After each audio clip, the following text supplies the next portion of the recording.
და დეტალიზაციას დააკვირდით, როგორი ლამაზია ეს, როგორ უნდა შევჭამო. აბა დავაგემოვნოთ მაინც. ელეს ძალიან მოეწონა. კი, მართლაც ძალიან გემრიელია. წინაზე ჩინეთის დიდი კედელი რომ დავაგემოვნე, დიდად არ მომეწონა.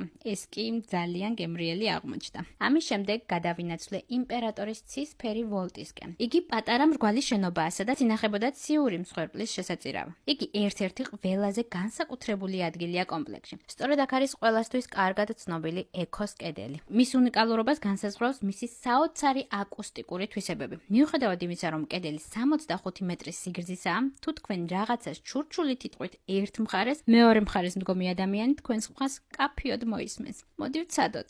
დედა! ელე, გესმით? გამომწერებო, გესმით? დედა, მესმის! ეს მოდა. მეც მისი ხმა კაფიოდ არა, მაგრამ მაინც გავიგე. ეს იმიტომ, რომ კედლები ცოტა დაზიანებულია და ისეთი გლუვი აღარაა, როგორც ადრე იყო. ეს მოვლენა გამოწვეულია კედლის უნიკალური ფორმით და გლუვის ზედაპირით, რომელიც ხმას იდეალურად ატარებს კედლის გარშემო. ეს ფენომენი ჩინური არქიტექტურის საოცარ ნიმუშს წარმოადგენს და მრავალი წლის განმავლობაში იმპერატორთა საიდუმლო რიტუალებისა და ლოცვების დროს გამოიყენებოდა. საინტერესოა რა, აქ მე და ელენე ძალიან კარგად გავერთეთ.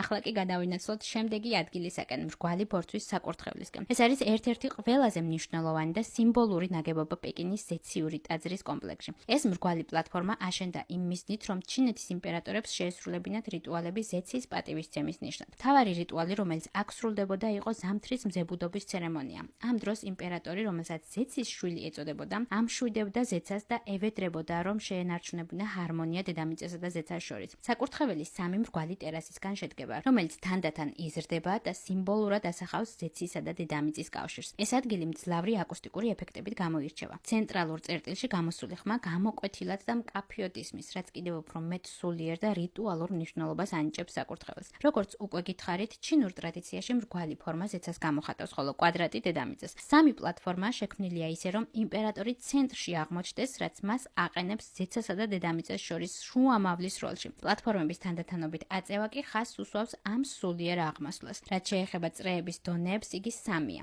ჩინურ კოსმოლოგიაში ციფრ 3-ს ძლიერი მნიშვნელობა აქვს, რომელიც ხშირად ასახავს სამგვარ არსებობას: ცა, იგივე ზეცა, დედამიწა და ადამიანი. ამ საკურთხეველზე იმპერატორი წარმოადგენდა კაცობრიობას, რომელიც ზეცასთან ლოცვისა და მსხვერპლშეწირვის მეშვეობით ახდენდა კავშირს. თითოეული პლატფორმა აღჭურვილია ზეცის ციფრებთან დაკავშირებული ელემენტებით. მაგალითად, პლატფორმებზე დაგებული ფილები ჯგუფებად არის განლაგებული რიცხვი 9-ის ან მისი ჯერადობით: 9, 18, 27 და ასე შემდეგ. რადგან 9 ითვლება ზეცის ყველაზე სრულყოფილ და ძლიერ